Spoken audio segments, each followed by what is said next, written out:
আজকে আমি অর্কর একটা স্ট্রেচিং দেখাবো। সেই স্ট্রেচিংটা হচ্ছে ওর এই জায়গাটা, এই যে এই জায়গাটা এই জায়গাটা টাইটনেস, এবং এই যে পায়ের যে এই যে পেছনের অংশটা আছে সেটা টাইটনেসের কারণে, সেটা আমি কিভাবে রিলিজ করি সেটাই দেখাবো। এই যে এই অংশটার যে মাসেল টাইটনেস আছে সেটার জন্য আজকে স্ট্রেচিংটা দেখাবো, সেটা আপনাদেরকে দেখাবো। তবে এটা অবশ্যই অবশ্যই যাদের টাইট আছে সে সমস্ত বেবিদের জন্য, যাদের মাসেল ফ্লেক্সিবিলিটি বেশি তাদের জন্য এটা নয়। হ্যাঁ, যে ব্যায়ামগুলো এক্সারসাইজগুলো আমি অর্ককে করাই সেগুলো আমাকে সিএমসি থেকে থেরাপিস্টরা দেখিয়ে দেন এবং শিখিয়ে দেন। আমি তার একটা ছবিও আমি দেখাবো, যদি ওনাদের অনুমতি ছাড়া কোনো ভিডিও দেখানো যাবে না, কিন্তু একটা ছবি আমি শেয়ার করব। তো এগুলো হচ্ছে যেই আপনার সন্তানের যদি এই সমস্যা থাকে তবে আপনি এই এক্সারসাইজটা অ্যাপ্লাই করবেন। তারপরে সেটা আমার ভিডিও দেখে অবশ্যই নয়, এটা অবশ্যই আপনি আপনার থেরাপিস্টের সঙ্গে কথা বলে তবে আপনি আপনার সন্তানের জন্য এই এক্সারসাইজ হোক বা যাই এক্সারসাইজ হোক সেগুলো আপনি অ্যাপ্লাই করবেন। আমি শুধু আমার দৈনন্দিন জীবন কিভাবে কাটে আমি সেটাই শেয়ার করছি। আর কিছু বোনেরা আছেন যারা একটু জানতে চেয়েছেন যে আপু আপনি কিভাবে অর্ককে এভাবে ডেভেলপ করলেন, তো সেই জন্য আমি ধারাবাহিকভাবে, একদিনে তার এত কিছু সম্ভব না, ধারাবাহিকভাবে একটু একটু করে আমি দেখাচ্ছি।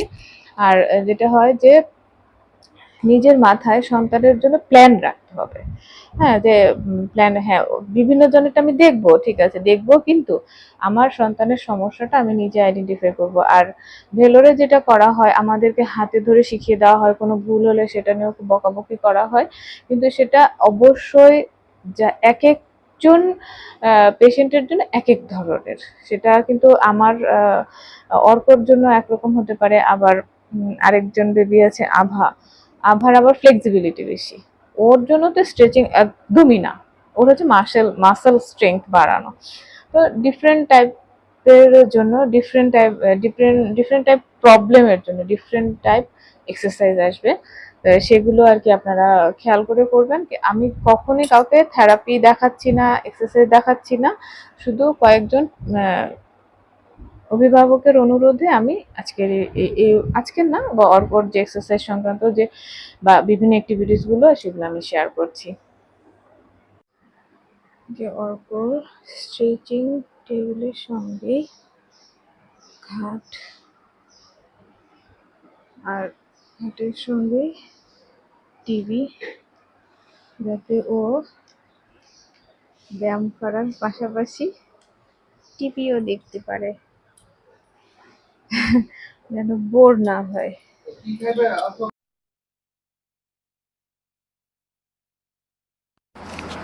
তো খিচুড়া অর্ক ব্যায়াম করতে করতে পড়ছে।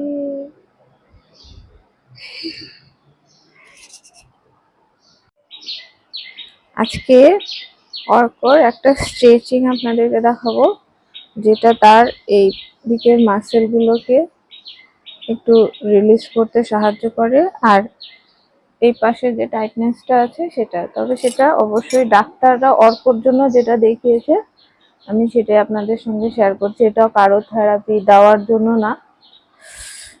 এটা আমি ওকে এই যে আগে এফও পরিয়ে নিয়েছি, এফও অবশ্যই মোজা দিয়ে পড়তে হবে। এটাও নিজে নিজে পড়েছে, যার জন্য এরকম অবস্থা। আর সবসময় ঢিলা ঢালা পোশাক পরতে হবে এক্সারসাইজের সময়। আমি এখানে দুটো বালিশ দিলাম, একটা বালিশ দিলেও চলে, একটা বালিশ দিলেও হয়, দুটো বালিশ দিলেও হয়। তো এখন এটা যেহেতু এই জায়গার স্ট্রেচিংটা রিলিজ করবে, এই যে এই জয়েন্টের, এই কি হবে হাতটা সরাতো, এই যে এই জায়গার, তো সেই জন্যে উপর হয়ে করতে হবে এটা। দাও সে পাও,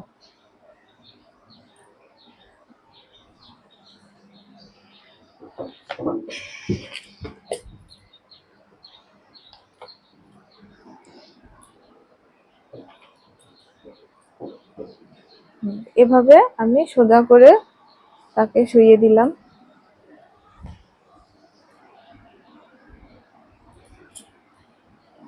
শুয়ে দেওয়ার পরে এই যে এখানে ঠিক এই যে পায়ের যে হাঁটুটা, ঠিক এই জায়গায় আরো দুটো বালিশ দিব। এখানে যদি একটা বালিশ দেই, এখানে একটা বালিশ, এখানে দুটো বালিশ দিলি, এখানেও দুটো বালিশ, সমান থাকতে হবে উচ্চতাটা।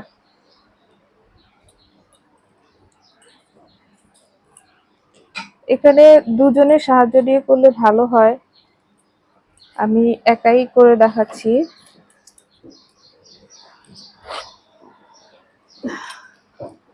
কারণ ও বড় হয়ে গেছে, এভাবে পাটা উঁচু করতে অনেক ব্যথা পেতে পারে, খুব সাবধানে করতে হয়। কারণ ব্যথা পাওয়া মানে তার মাসেলে কোনো টান লাগবে, সেটা হওয়া যাবে না। খুব সাবধানে এক্সারসাইজ গুলো করাতে হয়। এই যে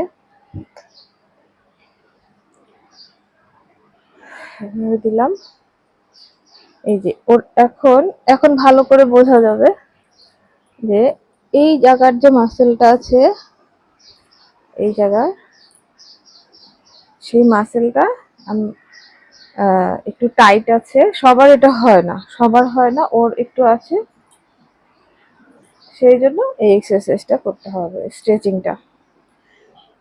স্ট্রেচিং দুটো স্ট্রেচিং দিয়েছে, আজকে একটা স্ট্রেচিং দেখাচ্ছি, আর একটা স্ট্রেচিং আপনাদেরকে আমি পরে আরেকদিন দেখিয়ে দেবো। তো এই পাটা একটু এই জায়গায় ভাগ করে নিতে হবে। এই জায়গাটা আমি দেখিয়ে দিচ্ছি, দেখাবো, একটু রাখো, একটু দেখে দেখিয়ে দিচ্ছি। এই যে এই জায়গাটাতে মিশে যাওয়া যাবে না, এখানে একটু ফাঁকা করে নিতে হবে এবং পাটা সোজা থাকতে হবে। ও এখন একসঙ্গে করে নিয়েছে, আমি ফাঁকা করে দেবো, করে দিয়ে আপনাদেরকে দেখাচ্ছি।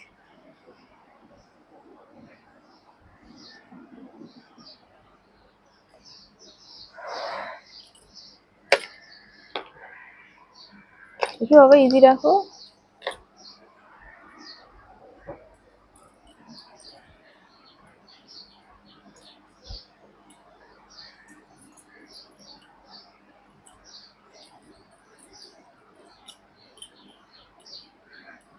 তো অনেক সময় হয় কি যে এটা ওই একসঙ্গে করে ফেলে, বা তখন এখানে একটা মাঝখানে হালকা চিকন একটা টাওয়াল দিয়ে দিলে পাটা সোজা থাকে। এখানে সকালবেলা ঘুম থেকে উঠেই স্ট্রেচিংটা করতে হবে। সকালবেলা এই যে এভাবে আপনারা দিয়ে দিতে পারেন, আর একটু চিকন করে এই যে এখানে দিয়ে দিতে পারেন। পাটা আমি সোজা করে আপনাদেরকে আবার দেখাচ্ছি। আমার একদম বেডের সঙ্গেই ব্যায়ামের যে স্ট্রেচিং টেবিলটা, এটা ঘুম থেকে উঠেই, বেড থেকে উঠেই স্ট্রেচিং এ করে দিতে হয়। তা এটা ভালো হয় কি যে সে সারাদিন তো হাঁটাহাঁটি করবে, হাঁটাচলা করবে, তো পায়ের যে ঘুমানোর সঙ্গে সঙ্গে পায়ের যে একটা জড়তা থাকে পায়ে, বা যে সমস্ত জায়গাটা সমস্যা জড়তা থাকলে সেগুলো ঘুম থেকে ওঠার সঙ্গে সঙ্গে স্ট্রেচিং করে দিলে সেটা অনেকটাই চলে যায়। আমি এখন স্ট্রেচিং এর যে ওকে শুইয়ে দিলাম, এখন আমি বেল্ট বেঁধে দিব। তার আগে একটা টাওয়াল দিয়ে দিতে হবে, সরাসরি বেল্ট দেওয়া যায় না, তাতে স্ট্রেচিং ঠিক মতো হয় না, আরো ব্যথাও পাবে। এখানে হালকা একটা টাওয়াল দিয়ে দিলাম। আর এটা হচ্ছে স্ট্রেচিং বেল্টটা, যেটা আমি ভেলোর থেকে নিয়ে এসেছি। এই যে স্ট্রেচিং বেল্ট, ওনারা আমাকে করে দিয়েছেন, আমি দেখিয়ে দেবো আপনাদেরকে পরে আবার। এটাকে ঠিক ওর এই বরাবর দিয়ে দিতে হবে, যাতে চাপ লাগলে এই জায়গাটা ওর যে জড়তাটা আছে সেটা কেটে যায়। এটা প্রতিদিন করতে হয়, প্রতিদিন আমার সকালে উঠে এই স্ট্রেচিং অথবা আরেকটা আছে অল্টারনেট বলে দিয়েছে। ছোট থাকতে আমি দুটোই করতাম একই দিনে, এখন বড় হয়েছে, পড়ালেখার চাপ বেড়েছে আর টাইটনেসটা একটু কমেছে, তাই এখন অতটা লাগে না। তা আমি এটা একটা বাঁধার সিস্টেম আছে সেটা দেখিয়ে দিচ্ছি। এটা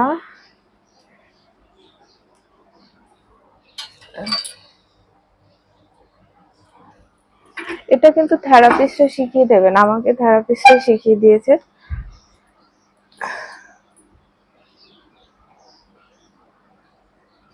এটা আমি কাউকে শেখাচ্ছি না, আমি শুধু দেখাচ্ছি যে আমি অর্ককে প্রতিদিন কিভাবে আমি স্ট্রেচিং গুলো করাই, বা আমার প্রতিদিনের যে জার্নিটা, সকালে ঘুম থেকে উঠে সবাই হয়তো নাস্তা করার চিন্তা করে, বা আমার সেই চিন্তাটা থাকে না। আমার খাওয়ার আগে চিন্তা থাকে যে ওকে কিভাবে আমি স্ট্রেচিংটা করাবো।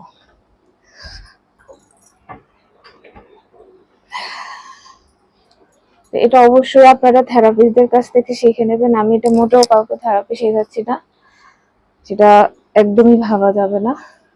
কারণ ফিজিওথেরাপি এমন একটা ব্যাপার যেটা এক একজন পেশেন্টের জন্য এক এক রকম।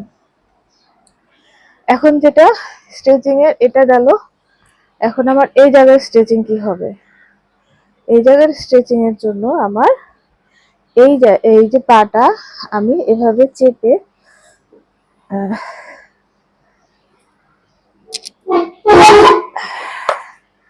চেপে এই যে সোজা করে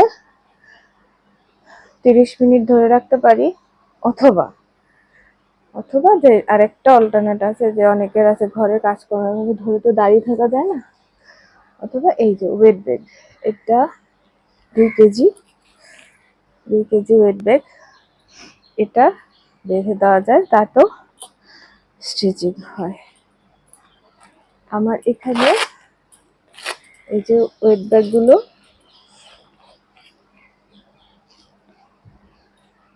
এটা দিয়ে আমি করে দিচ্ছি। এতে কি হবে, আমার হাতে চাপ দিলে যা হবে একই কাজ হবে, কিন্তু দেখতে হবে পাটা অবশ্যই সোজা থাকতে হবে। ওর মাঝে মাঝে পা ঘুরে যায়, ওয়েট ব্যাগ দিলেও ওর পাটা মাঝে মাঝে ঘুরে যায়, তখন খুব সমস্যা হয়ে যায়। এই জন্য এই যে টাওয়ালটা দেওয়া, যাতে পাটা ঘুরে না যায়, যাতে পাটা সবসময় সোজা থাকে। পাটা ঘুরে যাওয়া যাবে না, পাটা সোজা থাকতে হবে, নয়তো স্ট্রেচিং আবার উল্টো পাল্টা হয়ে যাবে। এগুলো হচ্ছে ফিজিওথেরাপি, আসলে আমাদের দেখানো ঠিক না, বা ইউটিউবে এগুলো দেখানো ঠিক না। এটা একদমই থেরাপিস্টের কাছ থেকে হাতে কলমে শিখে নিতে হয়। আমাকে থেরাপিস্টরা শিখিয়ে দেন, এবং আমি এতদিন ধরে করাচ্ছি, অর্কর এত ডেভেলপমেন্ট এসছে, তারপরে আমার ভুল হয়, আমার বকা শুনতে হয়। থেরাপিস্টরা আমাকে প্রচুর বকাবকি করেন মাঝে মাঝে, একটু আধটু ভুল হলেই। তো এই যে দেখতে পাচ্ছেন, এই যে ওয়েট ব্যাগ দিয়ে দিয়েছি, আর ওর এই পা নাড়াবে না অর্ক, হ্যাঁ ওর পাটা দেখুন।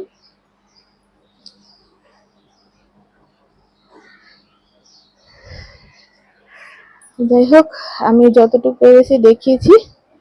এভাবে সে 30 মিনিট থাকার পরে আমি এটা খুলে দেব, তখন তার এই যে এই জায়গাটা অনেকটা রিলিজ হয়ে যায়, তো তার পা ফেলতে অনেক সুবিধা হয়, পাটা অনেক সহজে ফেলতে পারে, হাঁটুটা বাঁকা হয় না, বেন হয় না, আর এই জায়গাটাও অনেকটা সহজে। এই কাজটা আমার প্রতিদিনই করতে হয়, কারণ ঘুমালে প্রতিদিনই এই জায়গাটা টাইট হয়ে যায় প্রতিদিন। তো এই একটা জিনিস দেখালাম, পরে ধীরে ধীরে আরো শেয়ার করব। আমাদের জার্নিটা খুব একটা সহজ না, অনেকে বাইরে থেকে দেখে মনে করেন যে হ্যাঁ খুব, আমার এখন আবার ঘড়ির কাঁটা দেখে রাখতে হবে, ঠিক কাঁটায় কাঁটায় যখন 30 মিনিট হবে তখন এটা খুলে দিতে হবে। তো যেটা বলছিলাম যে অনেকেই ভাবেন যে হ্যাঁ অর্ক তো ডেভেলপ করছে, অনেক আনন্দে আছি, মজায় আছি, অনেকেই ভাবে। তো এত সহজ না আমাদের জার্নিটা, অনেক টাফ। সবাই সকালে ঘুম থেকে উঠে খাওয়ার চিন্তা করবেন, কি ব্রেকফাস্ট করব, বা যদি কোনো অকেশন থাকে সেটা রেডি হয়ে সেখানে কিভাবে যাব, সেরকম একটা প্রিপারেশন থাকে। আমাদের সেসব থাকে না। আমরা হচ্ছে আগে ঘুম থেকে উঠে ওর স্ট্রেচিংটা করে নিই, কারণ ওর যদি পায়ের জড়তাটা না ছাড়ে তখন ও সারাদিন তার হাঁটা চলায় খুব অসুবিধা হয়ে যায়। তো এটা এই জন্য আমরা কোথাও বেড়াতে যেতে পারি না, আমাদের ঘুরতে যাওয়া হয় না। তো ঘুরতে যাওয়ার আগে, বেড়াতে যাওয়ার আগে ব্যায়ামের চিন্তাটা করতে হয়। জার্নি করতে গেলেও ব্যায়ামের জিনিসপত্র নিয়ে যেতে হয়, যে এখন আমার স্ট্রেচিং টেবিল আছে, তো সেটা দিয়ে আমি স্ট্রেচিং করতে পারছি। কিন্তু যদি আমি যে বেড়াতে যাব সেখানে তো আর আমি টেবিলটা নিয়ে যেতে পারবো না। তো সেখানে মানে হাতে হাতে আমি স্ট্রেচিংটা কিভাবে করব সেটা আবার থেরাপিস্টটা দেখিয়ে দেন, যাতে ওর ব্যায়ামটা যেন রেগুলার হয়, প্রতিদিন যেন ব্যায়ামটা হয়, সেটা থেরাপিস্টে দেখিয়ে দেন। তো এই জিনিসগুলা আমাদের আত্মীয় স্বজন, বন্ধু বান্ধব সবাই বোঝে না, সবাই উপদেশ দিতে আসে, আমাদের ভুল ধরতে আসে, অনেক আনন্দ পায় তারা, এগুলো ভুল টুল ধরে অনেক আনন্দ পায়। পাক, যা যে যেভাবে আনন্দ পায় তাকে সেভাবে আনন্দ দেওয়া উচিত।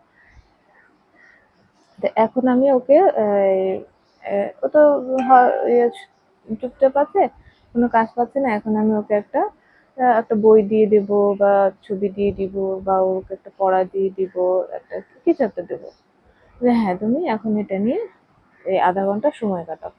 আধা ঘন্টা তো সে আর ওভাবে চুপচাপ থাকতে পারবে না, তো তাকে একটা কিছু দিয়ে দেবো যে তুমি এই কাজটা করো আধা ঘন্টা ধরে। এভাবেই আমি আমার সারাক্ষণ প্ল্যান থাকবে যে তাকে কি দেওয়া যায়, কি করা যায়, শুধু এই ক্ষেত্রে না, আমি সারাক্ষণই তার মানে কতটুকু ডেভেলপ হলো না হলো এগুলো আমার দেখতে হয়। তো এক অর্থে কিন্তু আমরা আহ, এই সমস্ত মায়েরা যারা সবসময় কন্টিনিউ ওদের এই কাজগুলো করি, তারা এক প্রকার গবেষকের মতো হয়ে যায়। হ্যাঁ, গবেষণা করা যে হ্যাঁ এখন একটুক হয়েছে, তারপরে কি হয়, তারপর থেরাপিস্টদের সাথে এখন এতটুকু হয়েছে, আবার কবে হবে, কতটুক হবে, কতটুক করলে কি হবে, প্রচুর লড়াই ঝগড়া হয়। থেরাপিস্ট আমাকে ভীষণ ভালোবাসে, তারপর আমি লড়াই করি, ঝগড়া করি, কারণ ও তো আমার সন্তান, ওকে আমার ঠিক করে